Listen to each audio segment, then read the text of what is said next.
Hello and welcome to this week's episode of Dadas Show, coming to you from Trizon, a resident hotel here in Kilimani, Nairobi. I'm your host, Ashiko Mbune. As our name suggests, Dadas Show aspires to promote the spirit of sisterhood, solidarity, and inclusivity amongst the women of Kenya. And we do this by creating an open and a safe platform for women to discuss any and all issues pertaining to their health and well-being, their lifestyle and careers, their families, among other topics. We also take time to have the conversations that matter, not only to women, but to society at large. On a previous episode, one question kept coming up among our audience. With the rising cost of living, how can women create multiple income streams? This is a question that resonated with so many of us that we knew it deserved a conversation of its own. Because reality is, for many women, one paycheck is simply not enough. So whether you're employed or you have your own business or you're balancing both, building multiple income streams is no longer a luxury but a necessity. So how do you go about it? How do you know what the right opportunity is for you? And is it possible for you to have a successful side hustle while still keeping your 8-to-5 job? As we continue to discuss this, we need to find out what are the right avenues that women should be able to explore so that they can be able to generate additional income to sustain their household. So on this episode of Dadas Show, we shall be exploring this and other questions. So if you're sitting at home and these are some of the questions that you have been pondering, like how to start a sustainable business simply from an idea, then this is the conversation for you. As always, we welcome you to take part and keep this conversation going on all our social media platforms at KBC Channel 1. You can also reach us on Facebook at Dadas Show KBC, or you can also reach me personally at Ashiko the host across all social media platforms. Remember to leave us your question, your comment, your feedback on this and any other episode that we've aired before. And as always, like, follow, and subscribe. Before we get into today's very illuminating conversation, let's take a look at the following feature. For many women today, one income is simply not enough.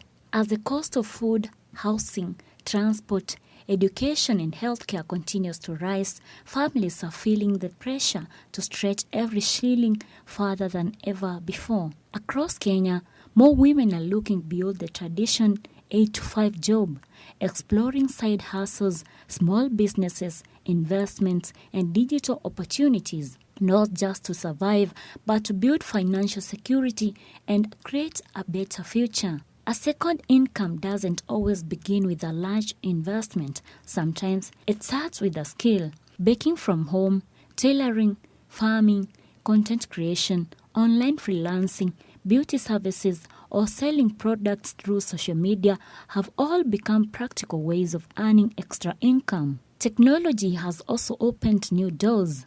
With a smartphone and internet connection, women are reaching customers, marketing products, offering professional services, and learning new skills from anywhere. But building multiple streams of income isn't without challenges. Limited capital, lack of time, balancing family responsibilities, and fear of failure often discourage many women before they even begin. Financial experts advise starting small, identifying a genuine need in the market, managing money wisely, and staying consistent. Success rarely happens overnight, but steady growth can transform a simple side hustle into a thriving business. The goal isn't to do everything at once. It's to build income resources that complement your skills, fit your lifestyle, and create long-term financial stability. Whether it's saving, investing, or growing a passion into profit, every step taken today can open doors to greater independence tomorrow. For Dadas Show, I am Edna Murungi. Welcome back. If you're just joining us, the topic of discussion today is beyond 8-to-5. How can women build multiple streams of income? And we've noticed that some of the questions that most of us have is, where do you start? How do you identify the right opportunity? And is it possible to grow your side hustle while, of course, keeping your 8 to 5, which is normally the biggest conundrum that majority of the women go through? And of course, what does it take to turn that idea that you've been sitting on for years, into a sustainable business? So to unpack today's topic, I am joined by founder and CEO of Afro Lanka. Now, Afro Lanka is a natural hair care and beauty brand in Kenya, and that is Mrs. Nuru Ali. Karibu sana, Nuru. Right next to her, we've got the Director of Strategy and Partnership in Centonomy. She will be our voice of reason. You're the one who's going to answer for us those questions for how do you identify the right opportunity, and that is Madam Joanne Nduti. Karibu sana, Joanne. I'd also want to acknowledge my wonderful audience here, and thank you for joining us every other week as we sit, as we learn, as we unlearn, as we support each other through conversation. We truly, truly appreciate you. And of course, I cannot fail to acknowledge you at home. Thank you so much for tuning in to KBC Channel 1 to catch Dadas Show every Sunday at 4 p.m. and every Wednesday at 8 p.m. We would not be us without you, so shukran. As we start today, our conversation today, I am so excited because, of course, I am a natural hair fanatic. You know, exhibit A.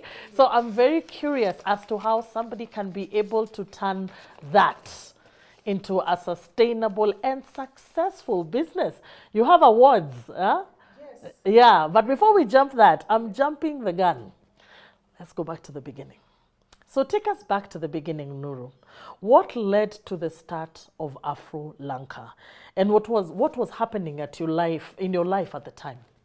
At the beginning of everything, I traveled out of Kenya in Yes. search for employment. Mm-hmm. Right after university. Yes. And then I found myself in Sri Lanka. Yeah. From Dubai, Qatar, and then Sri Lanka. And that's where I discovered Ayurveda. It's a ancient Indian medicinal herbal, which really worked well with my hair. And I decided to bring it home, and I found out that it works amazing with African textured hair. So I took it as an opportunity and incorporated in several products, and now it's a household name. Tell us a little bit more about your professional journey. Yes, so it never actually just happened just like that. Straight from high school, I went to university, did my degree, and like many other youths in Kenya, we were just in the streets, no jobs. Protesting. Oh, no. Protesting, yes. Yeah. Unfortunately for me. So I decided to just pack my bags and move to Doha. There was a job opportunity at Starbucks, and I decided to become a barista. So with my degree, I was making coffee and washing dishes. Yeah. Yes, but I didn't lose hope. Yeah. After that, I went to Dubai, Yeah. got a better job now as a supervisor, then a manager, and then I found myself in Sri Lanka as a guest relation manager. Yes. So with this experience that I've gathered from three different countries, Yeah. I believed that when I come back home, I will secure a job. You'll be chasing headhunters away. They'll be coming. chasing you. Yes, Yeah. that's what I thought. Yeah. To my surprise, I landed in Kenya in my early 30s. Yeah. And I was stomaching. It was tough. Yeah. I'm sure many Kenyans can relate. Absolutely. Yes, and I could witness my savings just Dwindling. fade away. Yeah, they were just going away. And I had to think very, very fast. It's either the end of the road or I do something. So what did I bring from outside? And for me, it was immediately Ayurveda, because many people were admiring my hair, especially the close community, my family. Everybody was just talking about it, and I decided to tap into that. And I was like, what was making my hair thrive in Sri Lanka? It was this Ayurvedic medicine. So how about I introduce, because I came with that knowledge, they don't have it. How about I just introduce it to them? And the rest is history. ever since I started Afrolanka, I've been full-time employed. Yes. Yes, by myself. By yourself. I like Yes. that, employed by yourself. And you know what? You have some amazing news, my dear. Yes. You know, please share with us. You have multiple amazing news, because I believe Yes. we interacted during the Excellent in Women Awards, where you were awarded. Yes, 5-star award as the best beauty brand in Kenya. I'm very, very proud of that. We need to give her a round of applause for that, my dear. Thank you. Yes. Thank you. So apart from having products, I also went on and studied hair cosmetology. Yes. So I studied the biology of hair and beauty. So with this, I incorporated the two, the products, and now we have services. Yes. So we just opened our doors to the first Nairobi outlet, Afrolanka Natural Hair Salon. Oh, wow. Yes. See, we're winning. Yeah, we're located We're at winning Next Gen here. Mall. Yeah. Oh, so you're located at Next Gen Mall. So the other branch is where? Is in Mombasa, Is which in is my Mombasa. hometown. Yeah. Congratulations. Thank and you this so is much. definitely the example of what we were asking. How do you turn an idea into a successful business? A business that can be able to have branches in different towns. I can only imagine the logistics about that. Yes. But we'll get back to you on that a little bit later in the conversation. But I want to move to you, Joanne. Many women want to build multiple income streams, yeah? But they don't know where to start. I think that's always the biggest problem. Where do you start? Correct. From your experience, what's the first step? And before I answer that, Ashiko, I want to go just back a bit and help people and women especially to understand that multiple streams of income just doesn't mean more money for a woman. Yes. It means freedom. It means ability to make choices. And through life, you'll realize that women are faced with so many things they need to do, people they need to take care of. So choices and freedom could mean anything from moving away from a job that you don't like, moving away from a situation, like she said, about not being employed, assisting your family. Maybe you have a sick parent, you have sick people. So extra streams of income and money for a woman is so critical. It is so not critical. to herself only, but to the whole community, to the family, to the whole generation. But now to come back to your question, which was, where do you start? Okay. And what sometimes paralyzes women a lot of the time is the idea that I have to start big, I have to have a lot of money, I have to make a big leap, like leave from one employment, from my employment. But the thing that we need to do is to start from within and start with what you have. So the first step is, when you look, for example, if your one stream of income is employment, and you're good at something, you excel at a certain skill, you always shine when people are doing something to do with administration, marketing and sales. You just identify that one thing, and the next thing you do is that you learn how to package it and price it. Yeah. So we start from there, just being able to package what you're really good at and being able to price it. Yeah. Then after you have identified that, the second thing then you do, which is critical, is to understand yourself financially. Yes. Because when you start jumping into trying to make more money and you as a woman are a mess, something is going to be messy in there. So as a woman, am I disciplined? Do I take care of my money? Do I know how I budget? Do I know where my money goes? Do I use a spending tracker just to understand exactly where each and every coin goes? Do I have a financial plan for everything? Not only for what you're planning to go and start, because you could even start a successful venture, but it will be all eaten away by your bad habits. Yeah. So maybe you are a shopaholic, and when things go asunder, you go to the shops and go around, doing all those. It will eat into it. So you really need to identify who are you financially. Yeah. Then after you've identified that and you've packaged and priced your product, then finally the next thing that you need to do is now you start small, but you start very structured. Yes. Yeah. Small but very structured. Small but structured. Very structured. So whatever it is that you decide to do, and it could be multiple things. It could be you're starting with that skill and you realize, I love baking. That's a simple example, I think, for everybody. I love baking. I know how to bake, yeah? So I'm not going to leave my job, take a big load, and go set up a bakery. Why? Why don't we start baking, start selling to our friends as we work during our extra time? Yeah. And this money that you get, make sure that you're putting it in a separate account, not the same account where your salary comes through. Yes. Because the money starts eating each other. Then you intentionally start building the cash flows of the side hustle, what here in Kenya we call side hustles. So you build it intentionally alone.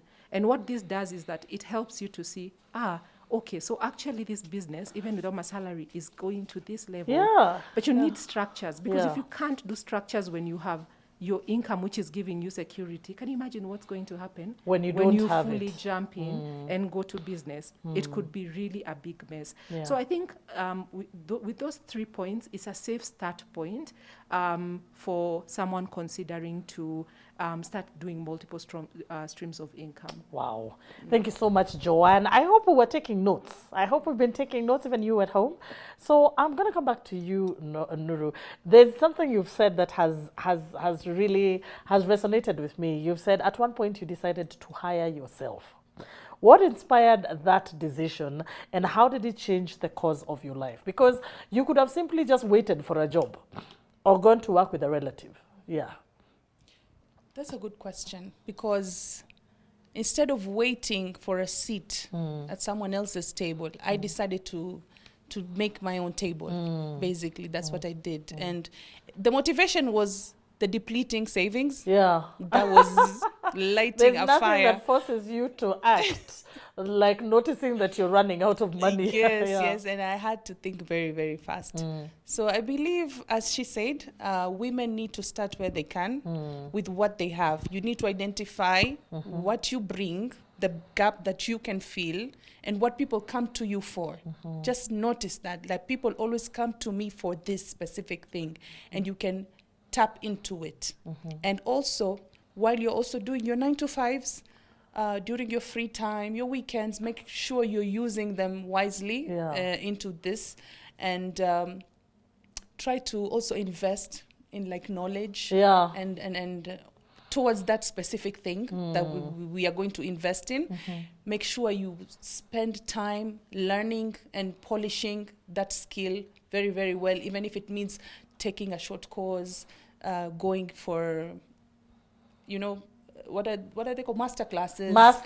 Yes. Yeah. So invest in those, as long as you see the bigger picture at the end of the day.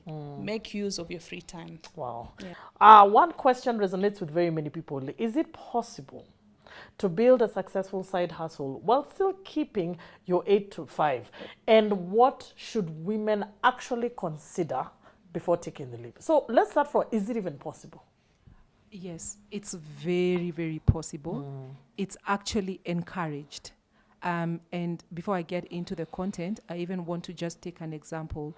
And it's just how beautiful you media people are able to do it. Because you'll find you have your job, which is a 9 to 5, but you're able to market your services as an MC. You're able to go out there and do different things. So it is the first answer. The first question is that it is actually possible. It is very encouraged.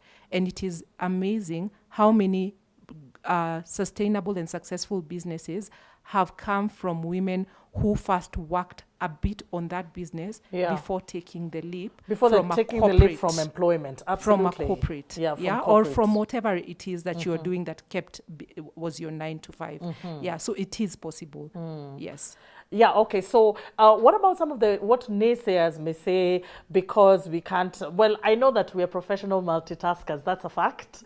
Personally, I do have, multiple income streams. I like the way you said about VMC. Now, I'm not even in the same line. I am catering, I'm cooking.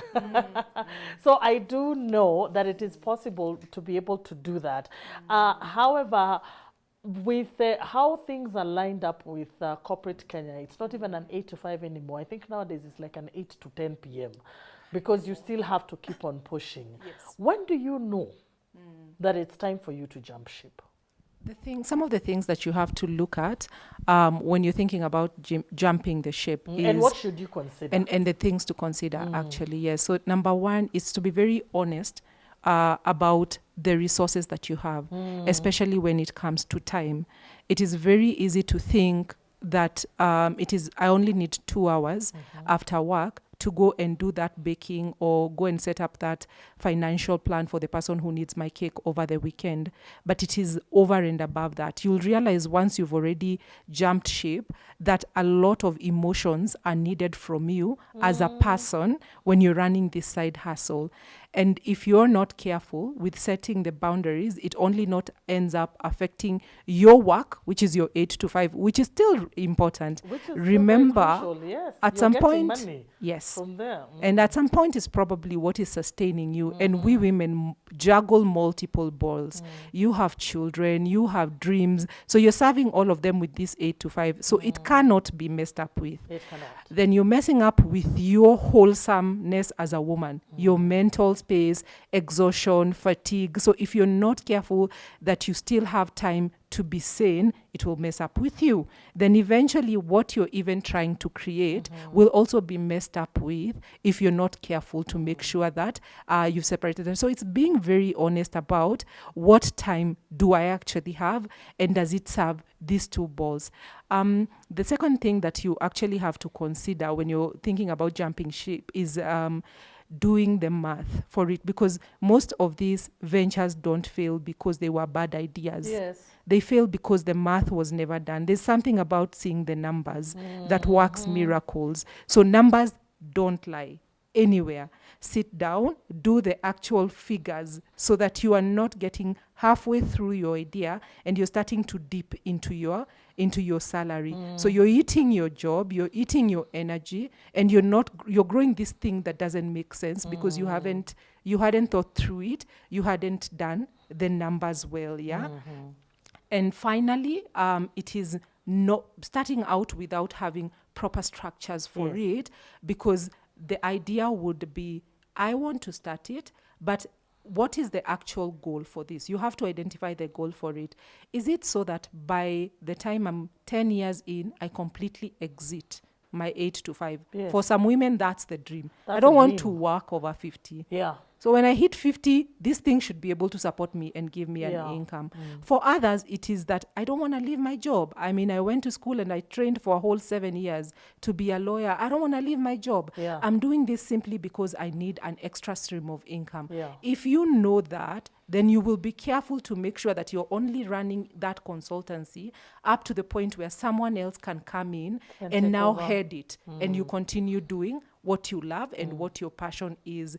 So just being very clear on what the goal of this 9 to 5 is will help you keep moving. And for others, it is simply passion. It's just simply passion, yeah. So I can actually make money out of the things I do. And that for I those, love they're doing. simple. You know, for free. I love cooking. I love arranging flowers. My friend has a wedding. I'll arrange flowers, get paid for it. I do it because I love it. So for that, I don't need to take $1 million shilling to come and, put there. I'll just make sure it's giving me some money. In the process, it's giving me joy. Satisfaction. And I'm still employed. So the goal for why you're doing this is very important. Wow. So Nuru, looking back, what has been the biggest lesson your entrepreneurial journey has taught you about creating opportunities for yourself? It has taught me that fear is in your mind. Yeah. You should not be fearful of the unknown. Take a leap of faith, bet on yourself. It's the most rewarding thing ever. Yeah, and if it blossoms and it can be bigger than what you've imagined. Yeah. I'm sure that's what you're feeling now. That's what I'm feeling now, because I remember starting my first bottle of oil in my mother's kitchen. Yes. I started with just a liter of coconut oil. Yes. Yeah, and I was just mixing it up just the way I learned in Sri Lanka. Yeah. And just praying to the gods. Then, that it works on somebody's hair. Yes. And even my first batch, I didn't actually sell it. I gave a lot of freebies. Yeah. That very first batch. And I was just hoping that, people will review it, bring me feedback, share with others, and, it will bring me more customers. So it's very important to start where you are at. You don't have to wait for the big break. You don't have to wait for that. Just start small And that's so rewarding. That is so rewarding. Yeah, I like what you've said. Take a bet on yourself. Yes. Take the leap of faith, because I think at the end of the day, starting something new is often very scary. But you have to be the kind of person who is taking the leap of faith. We're going to take a short break, and then we'll be back for the question and answer session. Don't go far away. Welcome back. Remember, the conversation is all about beyond the 8 to 5. How can women build multiple income streams? So it's been a wonderful first session. We've been able to really get a lot of information. Remember, if you've not caught the first session, you can always find this episode and others on YouTube. You can follow us on our KBC channel, YouTube channel. Please remember to subscribe and like. So let's carry on with our question and answer session. This is an opportunity for my wonderful audience to interact with our panel. I'm sure so many questions. People have so many questions. Now, before we jump into that, I personally have a question for you, Joanne. What are some of the biggest mistakes, because I know that is what finishes us, women make when they're trying to create additional sources of income, and how can we avoid them? If we were to be honest, a lot of us here, we've had an idea, we've assessed it a bit in our heads, even in our sleeps, but never did anything about it, because we kind of went into overthinking mode, and we're like, but surely, who am I? Where will I get this amount of money? Who do I think I am? But look at how many people have started and failed. You see, so you overthink, you end up never doing anything. And something that comes to mind is that something I read about the richest place being like the cemeteries. So many ideas died with people there. Nobody ever decided to do anything with what they have in their brains. So that's the first one. The second one is not doing maths before getting into the thing that you're getting into. So you go ahead and you have the courage to actually jump in and turn that skill into money. And you go for master classes from Centonomy, and we teach you, then you do it, but you never do the figures. So just after you've started and you've gone on for a few months, you're like, why am I dipping into my 8 to 5 to now fund this thing? Why is it starting to eat into me? So automatically what happens? You get exhausted. And when you get exhausted, you don't even have the passion for it anymore, and it's as good as gone. And then there's also the issue of not being very clear about two things, about why you are starting these things and about exactly how much money it is bringing in, and separating those incomes. So like I said, when we were starting, some of this will feel repeated, but if you don't do it, you're guaranteed to fail. You have to make sure that my cake business, my consultancy's account is this. Anything that comes through the company comes here. And anything that I have as my money is here. And once it's separated like that, it becomes very easy for you to make a decision for the business or for your side hustle instead of making a decision for yourself. And finally, quitting too fast. If you think about where you are or what you would call your 8 to 5, especially if you're employed, it's probably like Centonomy, 17 years. The amount of energy, effort, branding work that has gone to make this company what it is 17 years later has taken so much. So what makes you think you will start a company in 2 months, 3 months and be bigger than, what makes you think you'll start a cake house and be bigger than Cake City, which is, I don't know how many years it's it is. It's so old. It's been there for a minute. So by the time you start and then you want the rewards to come quick, then you're going to quit. So you cannot operate under pressure, and you cannot expect it to work at a very short period. You have to give it grace. You have to give it time to work for itself. So consistency and patience, we lack that a lot when we are building streams of. And remember, first of all, this is not something you're doing full time. So you're doing it on the side. So it will need even more patience than what you do during the day. Because you're not committing 100% of yourself into it. You're not. So you have to give it patience. And that's why some people usually completely jump ship when they see it's actually a viable idea. And like, if I'm committing 50% and getting this, what if I commit 100%? So quitting quickly is also another thing that makes us just sort of give up on what we're doing on the side. Thank you so much, Joanne. That is really, that is very insightful, you know. I like the patience and consistency part. Many of us like that one because we wake up one morning, we say we're going to open, you know, a butchery, and we decide, you know what, I'm going to be making millions. You start ordering cars, you start doing these things, and then you find out, kumbe nyama hailetangi pesa overnight, you know, and really thinking through an idea, probably, you know, the pros and the cons. I think we don't do proper research on what we want to do, even though it's a passion project, you know. And thank you so much. So let's get into it. I want to start with Pamela. Pamela, karibu sana. You have a question for the panel. Okay, thank you, Ashiko, for having me. Pamela, my name. I really like the show. And to our amazing panelists, we are still learning. So my question was, there's so many young women wishing to start a business with little or no capital, but the problems comes with identifying opportunities. So I'll wish you, our panelists, to talk about how we can identify an opportunity. Identifying opportunities is quite a big, it's a very big topic to try and even cover. So I'll try and address it as simply as I can. One of the biggest creators of businesses and entrepreneurship is usually the ability to identify a need and solve it. So if you approach business that way, and I know my panelist here has also alluded to the fact that she saw a need, she resolved it, that's how money came. So it is to identify what is this one thing that is needed that I need to just feel using my skills or using a product that now will bring money. So if you can understand that at the most basic level, then you're guaranteed that you've already started coming up with an idea or building a business idea. I'll add on to that. Try to find a problem and solve it. A gap that is missing a solution and fill that gap. A good example may be a restaurant that does home delivery to their clients. And then when the food reaches the destination, it's cold.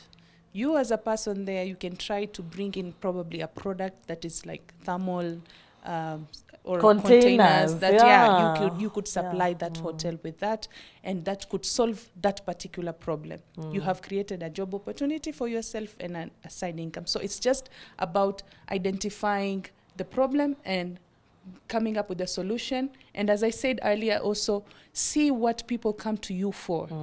Try to pick on that. Be very, very intuitive and believe in yourself, because these people are believing in you. They are coming to you for that particular problem, for you to solve it. So why don't you believe in yourself? Yeah, I love that. Thank you so much. And it may be a very, very simple statement, identifying a need and addressing it. And I think that cuts across, wherever you are, whatever age it is. If you live in Ushago, if you live wherever, if you notice that there's a problem, which of course, like you said, it needs you to be very intuitive. You need to be very cognizant of your environment. You need to do a lot of research. So here you are, you want to get into the business. Nini ninaweza uza? How can I make money? What is lacking in my industry? What is lacking in my estate? You know, don't be the typical, stereotypical Kenyan. I want to mention the town where it starts with butchery bar hardware, butchery bar hardware, butchery bar hardware. That's the problem of Kenyans. You know, you see someone has started doing natural products for your hair, the next day that's what you want. And then you want to come back and cry, and, you know, and cry and say it is not working, you know. And how does passion tie into identify a need? Because, for instance, there could be a need for, like what you're saying, thermal containers. But I feel nothing, or I know nothing for physics and chemistry. How do you balance it out? Because someone else has probably already identified also that need. Yes. And has given a solution. Yes. So what's unique about you? So there's what we call like design thinking, or getting into a think tank and saying, okay, this is the opportunity. This is the need I'm going to fill. But do I need to exactly fill it exactly the same way everybody has filled it? What is it that is going to be unique about what I do and how I do it? Because we can all attest to the fact that there are so many hotels, there are so many hardwares, there are so many salons, there are so many products, but there is that one niche thing that someone will just identify in your service or in your product that will make her never or them never go to anybody else. So the need identification is the first phase. The second phase is how will I creatively solve this need in a unique way that speaks to my clients in a unique way. What sets you aside? What sets you apart? Yeah. I think that the question of setting you apart is very important. And I hope I've answered the question. Was that what it was? Yes, you Okay. have. Yes, Okay. you have. Thank you, Joanne. My question comes from passion and need and our role as women. You might find that you have identified a need. Probably it's like a social responsibility where you like to maybe feed street children where you live, or maybe you like to support a children's home. How do I make such a passion sustainable? Because this is a project that probably needs to be continuous, understand? And it can really eat into someone's budget. How would you advise me to go about such a passion project? Okay, thank you. I mean, I think it's very noble. And when you think about it, think about people like Mother Teresa, who really caused an impact in the world. So passion projects or projects that come deep within your hearts are things that we inside ourselves, especially as women, want to do, like taking care of children. But how to, because you also don't want to be able to help one child. If you can be able to help one child, it means you have the capacity to help 100 children. So the question is, how do I magnify this, what I'm able to do from this level to the next level so that your impact is bigger? The bigger you are, the more than you're seen. So in this case, it is to identify, I've kept saying that we have to have a plan for everything and figures need to be put. So it is to understand, what exactly do I want to achieve? I want to help 30 children. I want to help 100 children. Good. How much do I need to help these 30 children? It's $1 million. This 1 million is not going to come from my pocket. So from there, how can I get funding? How can I get grants? How can I make my friends understand and see this passion of mine and help me through it? So instead of me going to the children's home alone every time, I start dragging along my 2 friends, 3 friends.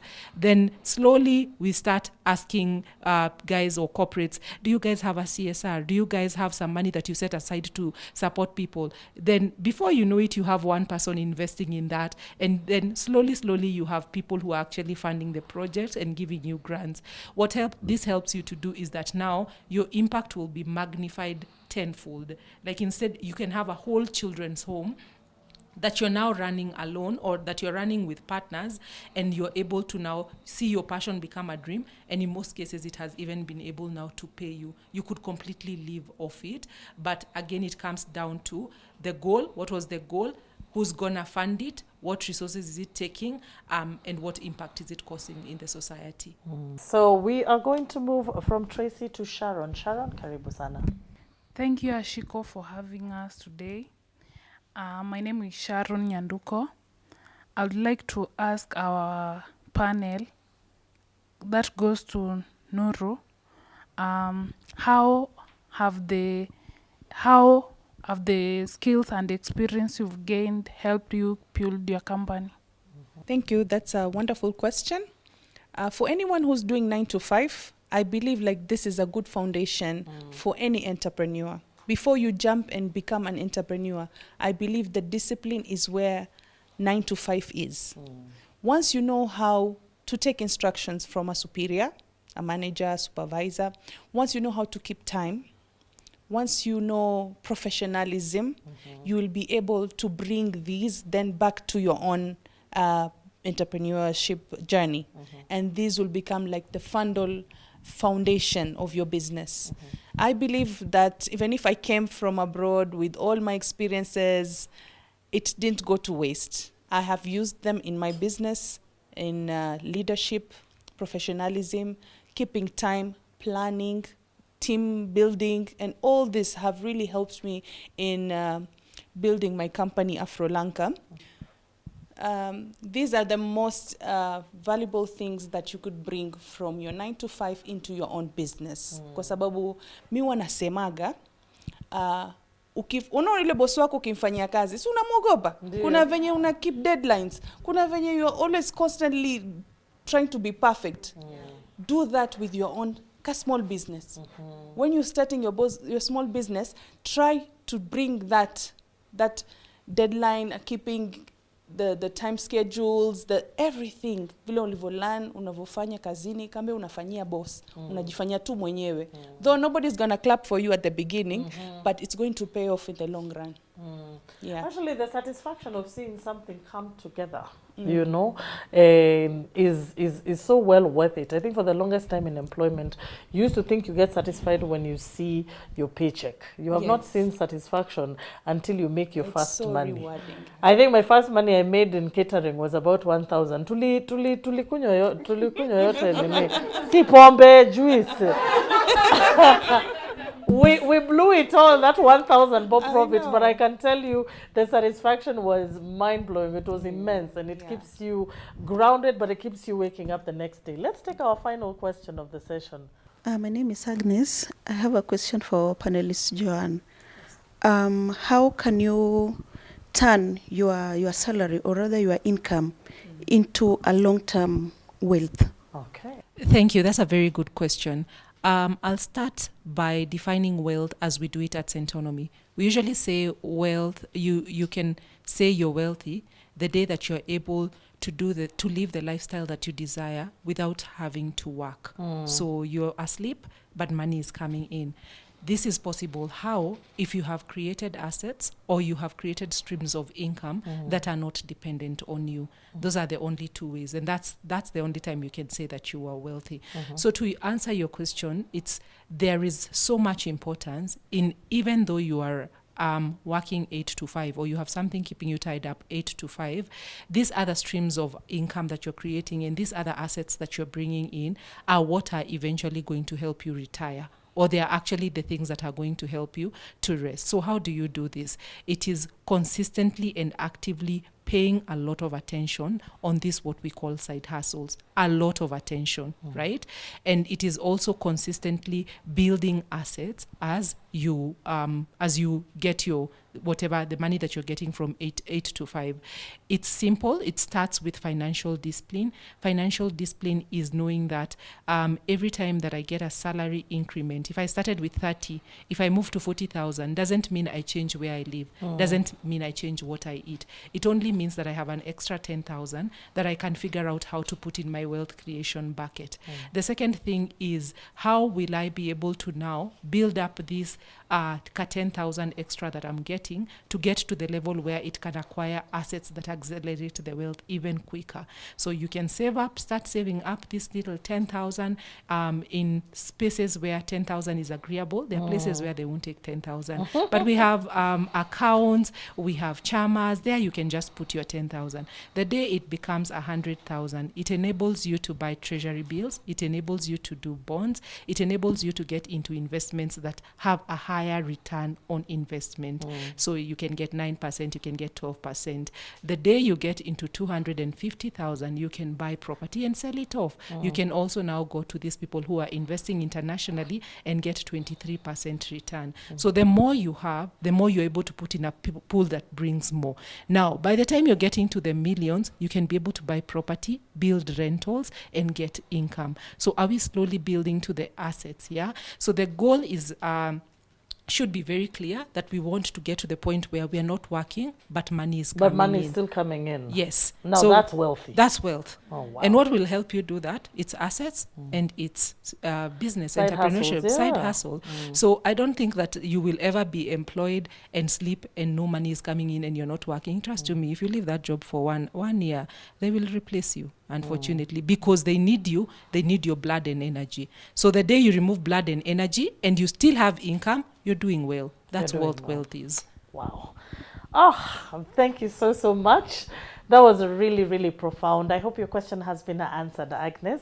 And so today's discussion has definitely reminded us that building in multiple income streams isn't about chasing every opportunity. It's about identifying strengths, making financial decisions, informed financial decisions, and taking intentional steps towards greater financial security. So a heartfelt thank you to my wonderful panelists for making time and for sharing with us your profound insights. Asante sana to my audience for, asking the questions, engaging us, and of course, paying attention to today's conversation. We truly, we appreciate you. Of course, a great thanks to my wonderful location partner, Trizon Resident Hotel, our production team at KBC, and of course, myself, Ashiko Mbone. Thank you so much for tuning in, and we will catch you same time, same place next week. But for now, goodbye and God bless.